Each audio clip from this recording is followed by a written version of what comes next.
압살롬의 이름은 아버지 하나님은 평화다라는 뜻을 가지고 있습니다.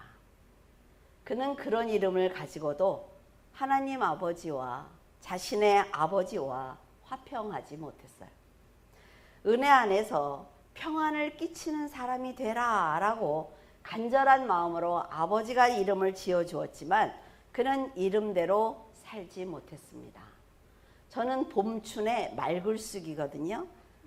제 즐거운 계절이 지나가고 있는 것 같아서 상당히 이름의 뜻을 생각을 해보면 여러분들도 한번 생각을 해보세요. 이름이 뭔지. 내가 이름대로 살고 있나? 라는 생각이 드실 거예요. 저도 10명이 넘는 아기들에게 이름을 지어 주었습니다. 아기들이 하나님과 사람들에게 평생 사랑을 받고 살기를 바라는 간절한 마음으로 정말 밤새 기도를 해요. 하나님 앞에 그 이름을 드리고 하나님께서 그 이름을 늘 기억하셔서 그 아기가 평생 살면서 어디를 가든지 하나님 안에서 살게 해달라는 기도를 드립니다. 아기들이 성장하는 것을 보면서 그 아기들이 아프면 제 마음이 더 아파요. 그리고 아이들이 웃으면 저한테 무슨 좋은 일 있는 것처럼 굉장히 기쁩니다. 다윗이 압살롬의 이름을 하나님 아버지는 평화다라고 지은 것은 그만큼 압살롬을 사랑했다는 증거입니다. 압살롬이 늘 하나님과 함께하면서 평안한 인생을 살기를 바라는 마음에서 압살롬이라고 지어준 거예요. 발바닥부터 정수리까지 책 잡을 곳이 없을 만큼 잘생긴 압살롬이 복수심과 욕심에 사로잡혀서 아버지를 공격하는 것을 보면서 다윗의 마음은 아팠을 것입니다. 특별히 사랑했던 아들이 조금만 더 아버지를 믿어 주었더라면 어땠을까요? 그러면 다윗이 기꺼이 그를 도와주었을 것입니다. 하지만 압살롬은 아버지를 판단만 했을 뿐 어떤 일도 상의하지 않았어요. 사람은 누구나 선과 악을 선택해야 되는 기로에 서게 됩니다. 여러분은 인생 중에서 반드시 선택해야 하는 이런 때를 위해서 선을 분별할 줄 아는 지혜를 갖기를 바래요. 압살롬은 이복형 암논에게 자기 여동생 다말이 성폭행을 당하기 전에는 아주 평안하게 살았어요. 이 문제가 생기기 전에는 정말 너무나 평안했단 말이죠. 근데 이 문제가 딱 생기니까 어때요? 그의 인생은 달라졌어요. 근데 하나님께서 원하시는 것은 이 일이 생기기 전이나 후나 네가 나를 믿으면 나에게 모든 걸 맡겨줄 수 있겠니? 라는 건데 결코 쉽지 않습니다. 그는 감당하기 힘든 문제를 만나자 지혜롭게 해결을 하지 못하고 한순간에 악한 영의 지배를 받고 말았습니다. 형편없이 망가져서 우는 여동생을 보면 여러분 화가 나지 않겠어요? 복수심이 일어납니다. 분노하지요. 그런데 조금만 더 침착한 생각으로 하나님께 맡기거나 자기의 아버지에게 상의를 했다면 더 좋은 방법으로 해결할 수 있었을 것입니다. 그러나 감정을 추스르지 못하고 자기가 직접 복수해야 한다는 생각에 매이니까 그는 서서히 판단력을 잃고 반역을 꿈꾸게 된 것입니다. 사람은 한순간에 망가지지 않습니다. 사람은 서서히 망가지게 되어 있어요. 여러분이 몸이 아플 때도 한꺼번에 아픔이 오는 게 아니라 말이죠. 서서히 망가지는 거예요. 그래서 마음이 어두울 때 하나님을 찾아야 합니다. 성가대와 찬양 인도자들이 찬양을 하는 걸 들으면서 그래, 찬양을 하지 않았었구나. 하나님 앞에 기도한다고는 했지만 내가 하나님께 정말 찬양을 드리지 않았네. 내가 그 닫혀있는 그 문을 열기 위해서 내 힘으로 그 문을 열겠다고 기도를 했지만 하나님이 기뻐 받으시면서 문을 탁 열어주시는 그 찬양을 드리지 않았구나 라는 생각을 했어요. 우리가 하나님 앞에 섰을 때 과연 내 마음이 어두울 때 나는 무슨 행동을 했는지 여러분 한번 생각을 해보세요. 그러면 여러분의 인생이 달라질 것입니다. 헤브론에서 사람들이 압살롬이 왕이 되었다라고 했을 때, 그 환호했을 때 그는 선악을 분별할 수 있는 상태가 아니었습니다. 그렇기 때문에 영원히 돌아오지 못할 강을 건넌 거예요. 압살롬은 아버지의 후궁들과 동침하면서 어쩌면 아버지를 완벽하게 쫓아내기 위해서는 이런 방법이 최선이구나 라는 생각을 했을 것입니다. 사람이 판단력을 잃으면 이렇게 자신을 통제하지 못하는 것입니다. 아버지를 존경하고 따를 때 압살롬은 아버지의 후궁을 겁탈한다는 생각을 아예 하지 못했어요. 아예 그런 생각을 하지 못한단 말이죠. 근데 악한 자와 악한 영이 나에게 반복적으로 그런 얘기를 하면 그 행동을 내가 하는 것입니다. 악한 아이도벨의 계략에 인간으로서 해서는 안 되는 죄를 짓고도 그는 왕이 되기 위해서는 어쩔 수 없었어 라는 생각을 하고 있습니다. 여러분들도 세상을 살면서 그런 생각하지 않습니까? 어쩔 수 없어. 세상이 그렇거든. 어쩔 수 없어. 모두가 그렇거든. 그러면 천국에 가지 말아야죠. 어쩔 수 없다는 말을 하지 않는 사람들이 천국에 가는 거예요. 결국 그가 저지른 죄로 인해 하나님과 화평할 수가 없었습니다. 다시는 아버지 다윗에게 돌아갈 수 없는 거예요. 하나님과 높은 담을 쌓은 압살롬이 다윗을 공격하기 위해서 궁을 나선 이때, 이스라엘 전 백성들을 다 데리고 궁을 나선 이때가 그의 마지막입니다. 이스라엘 백성들 앞에서 힘을 과시하려고 했던 압살롬은 하나님의 뜻을 의지하는 다윗을 절대로 이길 수 없습니다. 여러분, 내 힘으로, 내 능력으로, 내 지혜로 잘 살 때는 될 것 같지요.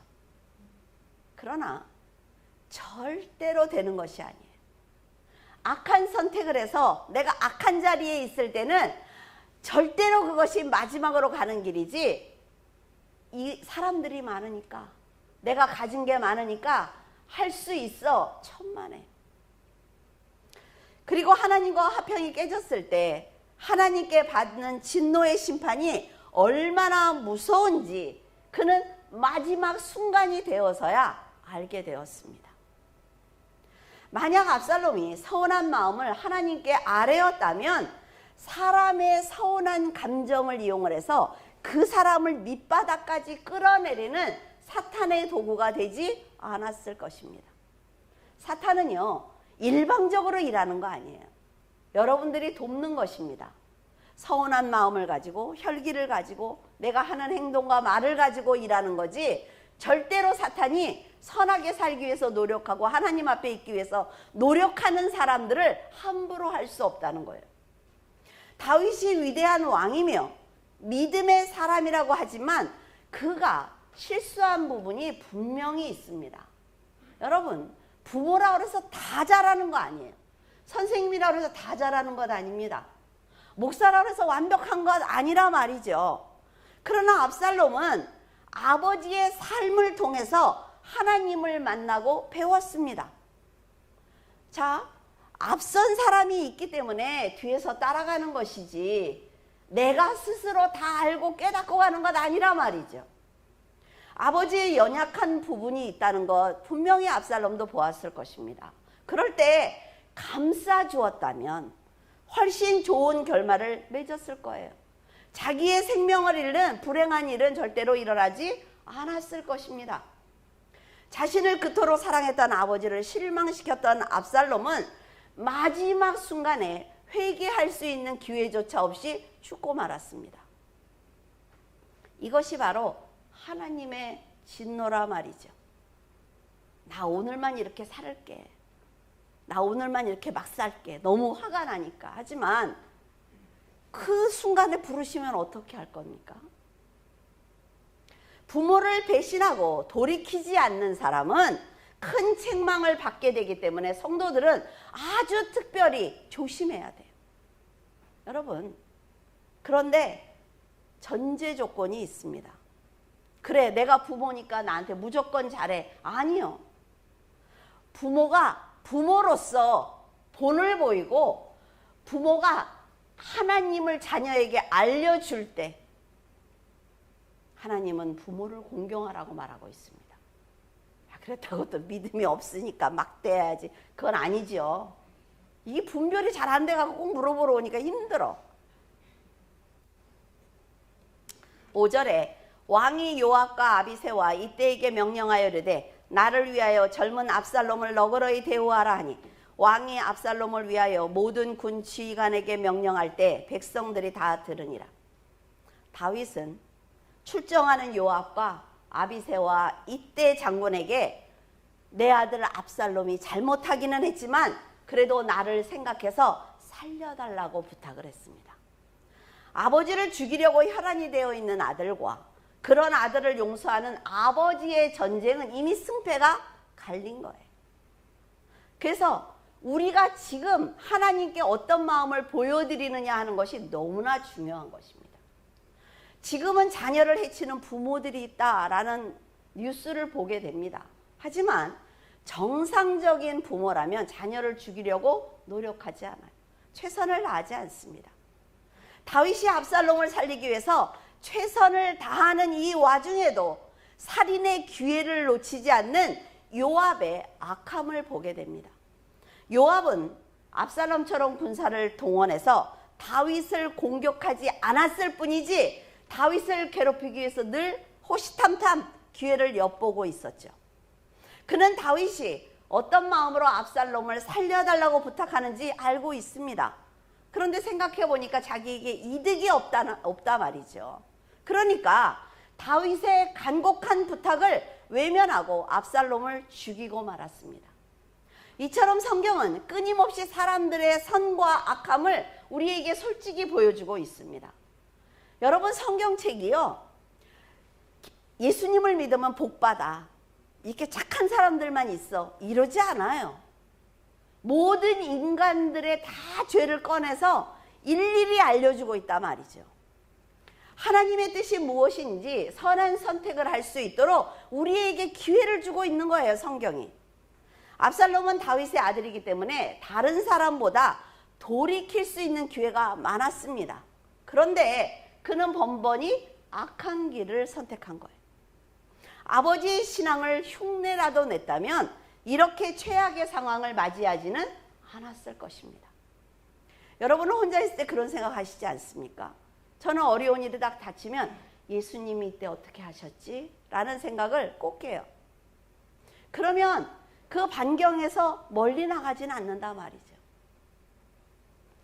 사람들이 선과 악을 선택하는 것은 자유지만 그 선택으로 인한 결과 역시 자신이 책임을 져야 합니다. 그래서 신중하게 판단하고 결정해야 하는 거예요. 압살롬은 이미 혈기와 존속 살해와 반역과 욕심에 매여서 마음이 어두워졌어요. 그러니까 귀를 닫아버렸습니다. 여러분, 이럴 때는요, 누가 권면해도 듣지 않습니다. 절대로 듣지 않아요. 한 청년이 이런 얘기를 해요. 하나님을 멀리 떠나면 서로 딱밤을 때리기로 했대요. 그래서 제가 그렇게 했어요. 교만해가지고 한쪽이 미쳐 날뛰는데 거기가 딱밤을 때린다고? 절대로 못 때립니다, 여러분. 왜? 이미 귀를 닫았거든요. 듣지 않습니다. 어떤 권면을 해도 듣지 않아요. 그러니까 내 자신이 그렇게 되기 전에 돌이켜야 한단 말이에요. 다윗은 직접 전쟁에 나가려고 했습니다. 그런데 장군들과 백성들이 말리는 거예요. 나가시지 말라고. 그러니까 군사들을 셋으로 나눠서 요압과 아비새와 이때를 장군으로 세워서 나누어 줍니다. 그는 이 세 사람에게 아들을 살려달라고 부탁을 하는 거예요. 장군들에게 간곡하게 부탁하는 말을 백성들이 들었어요. 아들과 전쟁을 해야 되는 다윗의 마음을 이해했을 것입니다. 장군들은 압살롬을 죽이지 않고 다윗에게 데려와야 했지만 요압은 자기 마음대로 압살롬을 죽이고 말았습니다. 8절에 그 땅에서 사면으로 퍼져 싸웠으므로 그날에 숲풀에서 죽은 자가 칼에 죽은 자보다 많더라. 성경은 늘 이런 식이에요. 칼에 죽은 자보다 훨씬 많더라. 양쪽 군사들은 에브라임 숲을 근처에서 전투를 벌였습니다.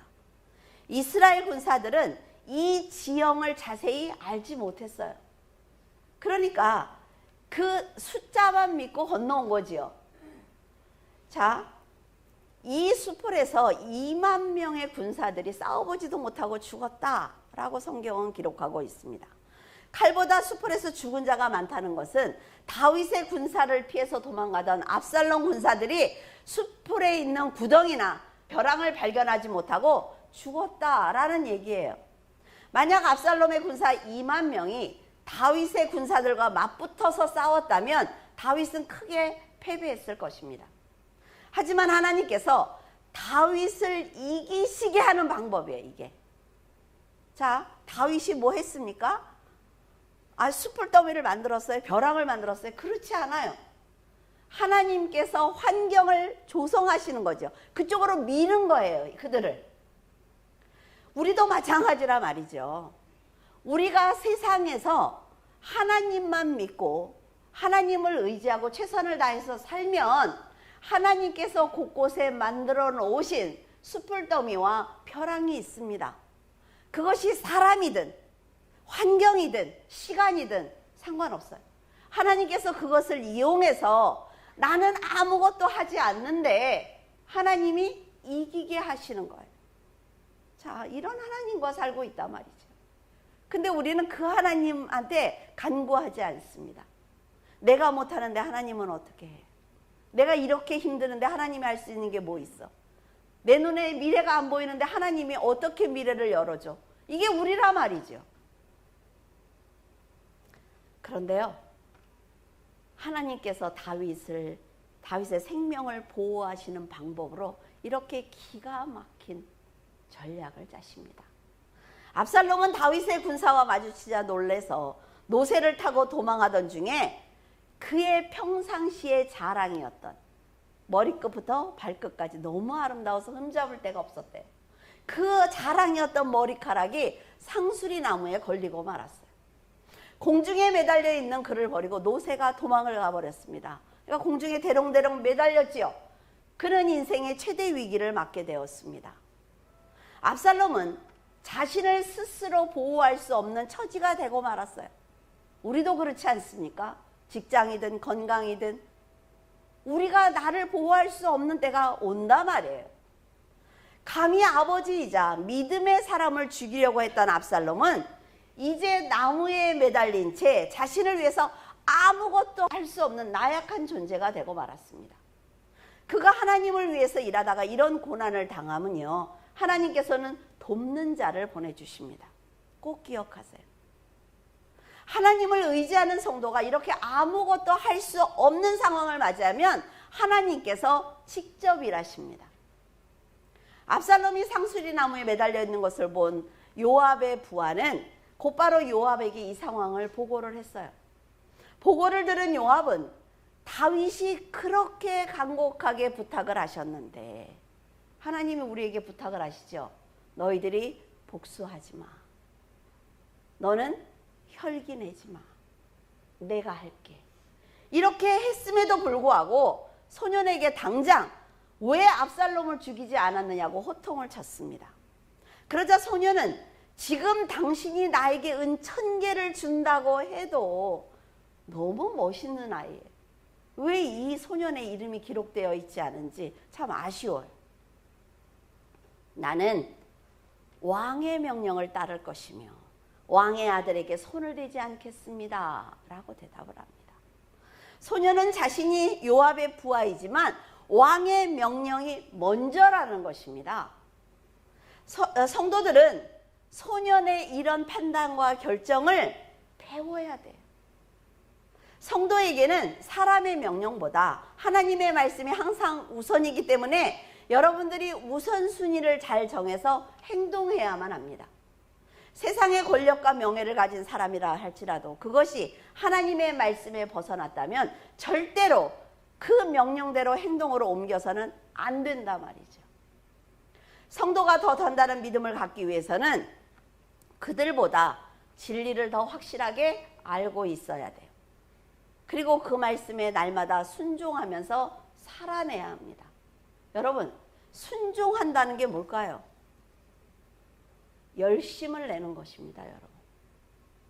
우리는 날마다 기도하지요. 하나님의 말씀에 순종하기를 원합니다. 그리고 열심은 내지 않아요. 순종하기 위해서는 내 열심이 필요합니다. 그래야만 거짓 목회자와 이단을 구분할 수가 있어요. 하나님의 절대적인 도움을 받을 수가 있습니다. 소년이 압살롬을 죽이지 못하겠다고 하자 요압은 지체하지 않고 창을 가지고 가서 압살롬의 심장을 찌릅니다. 기회주의자였던 요압은 압살롬이 이스라엘의 왕이 될 그 힘을 가졌다라고 판단했을 때 어때요? 다윗을 협박을 합니다. 압살롬을 데리고 와야 됩니다. 그래서 예루살렘으로 데리고 오지요. 하지만 이제 상수리 나무에 매달린 압살롬이 자기에게 전혀 도움이 되지 않으니까 망설이지 않고 죽여버립니다. 다윗으로부터 많은 혜택을 누렸지만 그는 다윗을 배신한 거예요. 그리고 압살롬을 통해 큰 권력을 가지려고 생각을 했지만 그가 생각대로 되지 않으니까 쉽게 버리는 것입니다. 이렇게 이기적인 사람은 자신만을 위해서 행동을 합니다. 너그럽게 살지 않아요. 내 것을 좀 나눠야 되는데 나누지 않습니다. 그러면서 하나님 앞에 뭐라 그래요? 하나님, 저는 정직하게 살고 있습니다. 하나님 앞에 예배드리고 있어요. 하나님, 제가 얼마나 열심히 사는지 아시죠? 라고 기도를 한단 말이에요. 근데요, 세상을 보면 이렇게 이기적인 사람들이 세상에서 잘 되는 것처럼 보입니다. 소시오패스가 그래서 그렇게 많다잖아요. 그죠? 회사에 보면 잘 되는 것 같아요. 그런데 하나님이 보실 때 그들의 선택이 모두 악이기 때문에 그들의 마지막 결말은 불행입니다. 다윗이 압살롬을 살려달라고 부탁하기도 했고 이미 모든 힘을 잃고 나무에 매달려 있어요. 이 압살롬을 굳이 죽일 필요가 있을까요? 왕의 명령을 거역하면서까지 자신이 나서서 압살롬을 죽일 필요가 없었지만 이런 행동은 결국 하나님께 심판을 받습니다. 굳이 내가 하지 않아도 된단 말이에요. 내가 굳이 그 사람에게 악한 말을 하지 않아도 돼. 그 사람의 마음을 아프게 하려고 굳이 노력하지 않아도 돼요. 근데 우리는 가장 좋은 단어를 찾기 위해서 밤을 새워서 생각을 해요. 한마디로 탁 뭐를 할까? 아침에 일어나면 다 까먹어. 우리는 이러고 살고 있어요, 진짜로. 압살롬이 죽고 사는 것은 생명의 주인이신 하나님께서 결정하실 일입니다. 요압이 판단해서 결정할 일이 아니라 말이지요. 그런데도 요압은 무방비 상태로 매달려 있는 압살롬을 죽여버렸어요. 만약 요압이 압살롬을 살려서 다윗에게 데리고 왔다고 해도 그는 반역자입니다. 살 수 없어요. 굳이 압살롬을 죽이지 말고 다윗에게 맡겼다면 요압은 하나님께 죄를 짓지 않을 것입니다. 그리고 백성들이 요압을 볼 때는 왕의 명령을 저렇게 잘 순종을 하네? 그럼 요압을 존경했을 거예요. 그러나 여기까지 생각이 미치지 못한단 말이죠. 요압은 돌이킬 수 있는 기회를 인간적인 욕심 때문에 실패하고 말았습니다. 하나님께서 하실 일을 요압이 먼저 판단하고 행동함으로써 하나님의 영광과 긍휼이 얼마나 크신지 백성들에게 알려줄 수 있는 기회를 막아버린 거예요. 이것이 직분자들이 조심해야 될 일입니다. 자, 목사고 장로고 안수집사 권사예요. 그러면 저 사람이 어떤 행동을 하든 나는 여기서 내 행동을 해야 되는데 그 사람 걸 내가 해요. 왜? 내가 더 많이 알거든. 내가 하면은 훨씬 그 사람보다 이렇게 더 많은 사람들에게 도움이 될 것 같거든요. 그러나 그렇지 않습니다. 그가 할 행동은 그가 해야 돼요. 그래야 그 사람을 통해서 그 밑에 있는 사람들이 또 배우는 거예요. 그걸 막는단 말이죠, 모두가. 성도들도 이런 잘못을 많이 하고 있어요. 하나님께서 하실 일이 있고 사람이 할 일이 따로 있는데 자신의 생각과 하나님의 뜻을 혼동하는 것입니다. 그래서 내가 하는 건 다 하나님의 뜻이래. 그래서 목사들이 이래서 교만해지는 거거든요. 어떤 말을 탁 내 생각인데 했는데 바로 들어요. 성도들이. 그러면 되네. 다음엔 조금만 더 세게 해봐야지. 근데 또 들어. 이러니까 점점 타락하는 거예요. 요압처럼 자기가 판단하고 세상과 전혀 다르지 않은 죄를 짓는다면 하나님께서 절대로 그를 용서하지 않을 것입니다. 요압은 압살롬을 창으로 찔렀는데도 숨이 끊어지지 않으니까 뭐라 그래요? 부하들에게 찔르라고 그래요. 자기의 죄에 동참시키는 것입니다. 이게 사단이 하는 일이에요. 사단은 절대로 혼자 하지 않습니다. 일을. 동역자를 꼭 만들어요. 그래서 함께 죄를 짓게 하지요. 여러분, 앞선 자가 어떤 행동을 하느냐에 따라서 이렇게 많은 사람이 동일한 죄를 지을 수 있다는 것을 명심하셔야 합니다. 대통령과 위정자 그리고 목회자와 가장이 어떤 결정을 하느냐에 따라서 주위에 있는 사람들, 내 가족이 선한 열매를 맺을 수도 있고 죄에 동참할 수도 있기 때문에 앞선 사람들은 늘 믿음의 본을 보여야만 합니다. 18절에 압살롬이 살았을 때 자기를 위하여 한 비석을 마련하여 세웠으니 이는 그가 자기 이름을 전할 아들이 없다고 말하였습니다. 그러므로 자기 이름을 기념하여 그 비석에 이름을 붙였으며 그 비석이 왕의 골짜기에 있고 이제까지 그것을 압살롬의 기념비라 일컫더라. 압살롬에게는 아들이 3명이 있었습니다. 근데 성경에는 그 아들들이 일찍 죽었는지 아니면 정말 뛰어나지 못해서 아들이 없다고 말을 하는지 확실하지 않아요. 하지만 압살롬은 자기의 이름을 후대에 전하고 싶은 마음에 살아있을 때 비석을 세웁니다. 자신의 이름을 알리고 싶어서 만든 비석이 이제 압살롬의 죽음을 알리는 수치스러운 비석이 되고 말았죠. 그의 죄를 드러내는 역할을 하고 있습니다. 그 비석이. 압살롬은 자신의 명예를 드러내고 싶은 과도한 욕심을 버리지 못해서 자신을 스스로 실패한 인생으로 몰고 간 것입니다. 아버지를 쫓아내고 그의 후궁들을 범하는 죄를 지으면서 자신의 이름을 알리기 위해서 기념비를 미리 만들어 놓았다는 것은 하나님을 전혀 두려워하지 않았다는 증거예요. 여러분, 하나님을 두려워하기를 바랍니다. 하나님은 우리가 아버지라고 불러서 그렇지 우리의 친구가 아니에요. 정말 무서운 분입니다. 어떤 인간이든 죽음에 도전해서 이긴 사람은 없습니다. 명예를 쌓고 재물을 모으고 세상이 두려워할 권세를 가졌다고 해도 죽음 앞에 무릎을 꿇고 마는 것이 우리네 인생입니다. 인간이 하나님을 이길 수 없다는 증거가 바로 그 죽음이라 말해요. 그것은 하나님께서 정하신 법이므로 모든 사람은 생명의 주인 되시는 하나님께서 정하신 때에 세상을 떠날 수밖에 없습니다. 사람들은 자기 힘으로 죽음을 이기기 위해서 건강에 좋다는 것을 구해 먹기도 하지만 하나님께서 그 생명을 거두시면 다 소용이 없다 말이죠. 수많은 사람들이 죽지 않기 위해서 여러 가지 방법을 사용합니다. 하지만 지금까지 살아남은 사람은 단 한 명도 없어요. 가장 현명한 것은 내가 죽음을 이기고 오래 살려고 하지 말고 또 오래 살면 뭐 할 거야. 여러분들 생각을 해보세요. 오래 사니까 눈도 조그매지고 연세 많으신 분들 보면 다 눈이 조그매요. 그렇죠? 어쩔 수 없어요. 걷는 것도 어눌하고 정말 말씀도 그렇고. 그런데 사람들은 그래도 오래 살고 싶어 해요. 행복하게 오래 사세요, 여러분들. 응? 또 얼굴들이 다 어두워졌어. 또 일찍 죽으려는 줄 알고. 가장 현명한 건요, 죽음을 이기고 부활하신 그리스도를 만나는 것입니다. 내가 못했잖아요. 내가 못했으니까 하신 분이 있잖아요. 그분을 의지하면 되잖아요. 그리고 영원한 죽음을 이길 수 있는 방법은 사망을 이기고 부활하신 그리스도를 믿는 것입니다.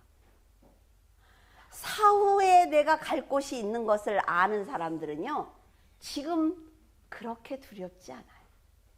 자, 퇴근을 했어요, 아빠들. 우리 다 직장들 다니시잖아요. 퇴근했는데 갈 곳이 없어. 그러면요, 얼마나 불행해요. 그렇죠? 자, 내가 사후에 갈 곳이 없어. 내가 갈 곳을 몰라. 그러면 지금 사는 게 두렵습니다. 세상에 집착하게 돼요. 세상이 행복하지 않아요. 그런데 예수 그리스도를 알지 못하고 세상을 붙들고 잘 살고 오래 살려고 하는 사람들은 그 구더기가 뱀이 우글우글, 지렁이가 우글하는 그 지옥을 모른다 말이에요. 여러분들은 사후의 세계에 대해서 믿고 계십니까? 사람들은 압살롬처럼 내가 죽은 다음에 비석을 화려하게 꾸미기 위해서, 무덤을 화려하게 꾸미기 위해서 넓은 땅을 마련을 합니다. 그리고 비싼 대리석으로 꾸미죠. 그리고 잔디를 심어요. 이거는 한국산이에요. 잔디 심는 것. 이스라엘이 잔디 심는지 잘 모르겠어요. 얼마나 넓게. 그 왕궁 그 능에 가보세요, 여러분. 굉장하지요? 근데 그게 무슨 소용이 있습니까? 죽은 다음 비석을 금으로 세운다 한들 무슨 소용이 있어요? 죽고 난 다음에 자식들이 상다리가 부러지게 제사상을 차린들 무슨 소용이 있습니다? 와서 먹는다고요? 어림도 없어요. 절대 못 와요. 압살롬처럼 비석에 자신의 공적을 과장되게 써서 후세에 알린들 그것이 자신에게 무슨 도움이 있어요? 자, 제사상을 차려놓고 정말 그 영이 오나 안 오나 그 음식에 무게를 달아봤대요. 그랬더니 무슨 몇백 그램이 줄었대. 그건 마른 거야. 차려놔서. 와서 먹은 게 아니라. 정말 안타깝지 않습니까, 여러분? 분명한 것은 사람들은 죽음을 준비해야 한다는 것입니다. 여러분이 여러분의 죽음을 준비해야 돼요. 그것이 육신의 죽음이든 둘째 사망이든 반드시 준비해야 합니다. 육을 벗는 순간 하나님을 만나거든요. 그런데 더욱 중요한 것은 사후 세계에 가는 거는 지금 내가 어떤 믿음을 가졌느냐에 따라서 결정된다고 해요. 가룟 유다가 열심히 한 적이 없을까요? 그 노아의 방주를 보니까 나무가 얼마나 큰지 노아의 그 식구들끼리 그 방주 못 지어요. 아마도 몇천 명이 했을 것 같아. 제가 볼 때는. 그 방주가 얼마나 큰지. 그 사람들 다 어디 갔어요? 노아가 일하니까 도왔든, 홍수가 난다 그러니까 그 순간 믿었든 함께 했잖아요. 전기줄에 나란히 앉아있던 새들도 날아가는 방향에 따라서 다시는 만날 수 없는 것처럼 인생이라는 전기줄에 우리가 앉아있을 때는 모두가 똑같아 보입니다. 그러나 그리스도를 중심으로 천국과 지옥이 갈라진다는 거예요. 세상은 본향으로 가기 위해서 잠시 지나는 나그네 길입니다. 이거 잠깐 빌려 쓰고 있는 거예요, 이 몸을. 압살롬처럼 권력에 욕심이 생기거든 인생의 마지막에 만날 죽음을 생각을 하면서 잠시 욕심을 내려놓기를 바랍니다. 욕심 때문에 천국에 들어가지 못한다면 너무 불행한 일 아니에요? 압살롬은 아버지의 눈물을 뒤로 한 채 아름다운 육체도 부질없는 욕심도 울고 웃던 시간도 그를 따르던 사람도 소유도 이 세상에 모두 다 놓고 흙으로 돌아가고 말았습니다. 이렇게 인생이 허무하다는 것을 깨닫지 못하면 압살롬과 함께 영원한 사망에 빠지게 될 것입니다. 다윗의 관심이 압살롬의 생명이었던 것처럼 주님의 관심은 오직 우리의 구원입니다. 우리의 생명이에요. 우리가 살아있다는 것은 아직 기회가 있다는 뜻입니다. 돌이킬 기회도, 다시 회복할 기회도, 용서하고 용서를 받을 기회도 우리에겐 아직 남아 있습니다, 여러분. 다윗은 압살롬을 살리기 위해서 노력을 했지만 압살롬은 선한 길에서 너무 멀리 갔기 때문에 돌이키는 것이 쉽지 않았어요. 아버지를 배신한 압살롬과 기회를 이용해서 살인을 저지른 요압은 돌이킬 기회를 놓치고 영원한 사망에 빠지고 말았습니다. 이제 아들의 죽음을 슬퍼하는 다윗만 남았어요. 자신이 잘못 살았기 때문에 암논과 압살롬이 죽었다고 자책했을 것입니다. 자기가 더 품었다면 자녀를 살릴 수 있었을 것이라고 울었을 거예요. 물론 압살롬과 요압이 큰 죄를 지었지만 다윗에게도 잘못은 있습니다. 밧세바를 취하지 않았다면, 그리고 다말을 암논의 방에 혼자 두지 않았다면, 압살롬이 억울한 마음을 갖지 않도록 암논을 책망했다면 큰일을 어느 정도는 막을 수가 있었을 거예요. 이것이 부모가 할 일이라 말이죠. 이걸 하지 않아서 자식을 다 놓친 거예요. 압살롬에게 다윗이 조금만 더 관심을 가졌다면 압살롬은 아히도벨에게 속지 않았을 것입니다. 아버지의 후궁을 범하는 최악의 상황은 막을 수 있었을 거예요. 여러분이 오늘 하루를 믿음으로 산다는 것이 얼마나 중요한지 알겠습니까? 우리에게 닥치는 문제만 해결하려고 하지 말고 그 문제를 해결해 주신 하나님을 잊지 말아야 된다는 거예요. 근데 우리는 그냥 문제만 해결하면 끝. 너무 기뻐. 다윗이 죄를 짓고 믿음을 멀리했을 때 하나님과 멀어지는 일이 생겼습니다. 요압은 다윗을 업신여기게 되었어요. 하나님과 멀어지니까. 사탄은 다윗의 가정을 마음대로 휘둘렀어요. 하나님을 떠났던 그 잠깐 사이에 아들들을 죽음으로 몰아넣었습니다. 딸을 불행하게 만들었죠. 잘못 깨닫고 돌이켰지만 죄의 흔적은 그의 인생을 불행하게 만들었단 말이죠. 자, 이 땅에 있을 때 하나님께서 자식을 주셨어요? 부모를 주셨어요? 돌아가셨어요? 혹시 자식을 잃었어요? 그러면 그 다음에 내가 이 땅에서 어떻게 살 건가에 대해서 고민을 해야지, 간 사람 때문에 내 인생을 망쳐서는 안 되는 거예요. 무슨 말인지 알겠습니까? 살아있는 사람들에게 기회가 있잖아요. 죽음을 끝으로 관계는 끝난 거예요. 어떨 땐 너무 잔인하게 들리죠. 여러 번 보고 아파하지 말라는 것 아닙니다. 그러나 죽음을 끝으로 끝난 거란 말이에요. 그러니까 조춘자 원사님이 자유로워졌잖아요, 지금. 그렇죠? 이순신 집사님이 돌아가시고 나니까 죽음으로 끝난 거예요. 하나님이 우리에게 주신 모든 인간관계는 끝난 거예요. 그러니까 여러분들이 유튜브를 보면서 뭐 지옥에 가니까 우리 아버지가 계셔서 보고 왔어요. 뭐 내 이름을 부르면서 뭐 어쩌겠어요. 해요. 그건 뭐예요? 이 사람이 다시 살아 돌아왔기 때문에 하나님이 그에게 기회를 주시는 거예요. 그래서 여러분들한테 유튜브 같은 걸 많이 보지 말라고 말씀드리는 거예요. 성경을 읽으세요, 여러분. 여러분의 가정은 하나님의 은혜 아래에 계십니까? 여러분은 분노와 혈기 그리고 생명과 미래를 성령께 맡기고 평안하십니까? 가장 중요한 건 내 옆에 있는 사람이 평안해야 돼요. 나와 함께 있는 사람들이 다 평안해야 됩니다. 어떤 사람이든 나와 있으면 불편해. 그건 뭐예요? 내가 잘못 살고 있는 거예요. 그렇지 않습니까? 지금 여러분의 신앙이 자신의 미래와 자손들의 미래를 결정한다는 것을 알고 말씀에 순종하는 삶을 살기를 바랍니다. 사후에 만날 하나님을 생각하시기를 바라요. 그리고 오늘 하루를 정직하고 진실된 믿음으로 열심히 사세요. 세상 쪽으로 말고 하나님 쪽으로 열심히 사세요.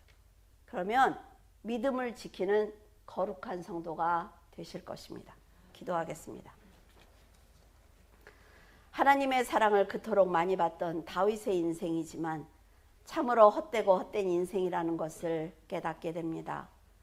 가족들의 깊은 사랑을 받지 못하고 목동으로 살았지만 양들의 생명을 지키기 위해서 최선을 다했던 그 경험들이 자신의 생명을 살리는 능력이 되었습니다.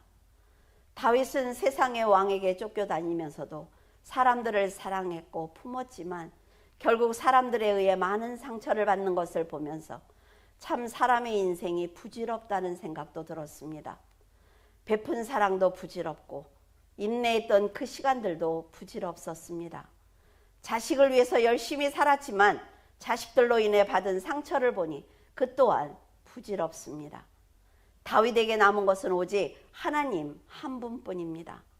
하나님만 의지하고 살았던 다윗의 인생은 사람들로 인해 실패한 것처럼 보였겠지만 하나님의 은혜로 영원히 빛을 내는 등불이 되었고 놀랍게도 우리에게도 믿음의 길잡이가 되어 주었습니다. 부질없는 인생 중에 빛을 내는 그 믿음을 보면서 다윗은 그것을 위해서 이 세상에 온 것은 아닌지 생각해 봅니다. 하나님, 저희들은 무엇을 이 세상에 남기고 갈 수 있는지 두렵고 두렵지만 하나님의 사랑과 은혜를 세상에 남기는 성도가 되게 하여 주시옵소서. 헛되고 헛된 인생이지만 자신의 구원과 다른 사람들의 영혼 구원을 위해서 살아갈 때 그 부질없던 인생이 주 안에서 빛을 낼 줄로 믿습니다. 저희들도 다윗처럼 넘어지고 쓰러지며 사람들로 인해 큰 상처를 입고 또 상처를 주는 삶을 살지만 그리스도의 영광을 더럽히지 않는 성도가 되게 하여 주시옵소서. 하나님, 저희를 품어주셔서 요압처럼 더럽고 추한 삶을 살지 않도록 도와주시옵소서. 주님의 이름을 높이고 자랑하는 성도로 살다가 영원한 나라에 들어갈 수 있도록 도와주시옵소서. 자녀들이 넘어질까 늘 품어주시는 예수 그리스도 이름으로 기도드립니다. 아멘.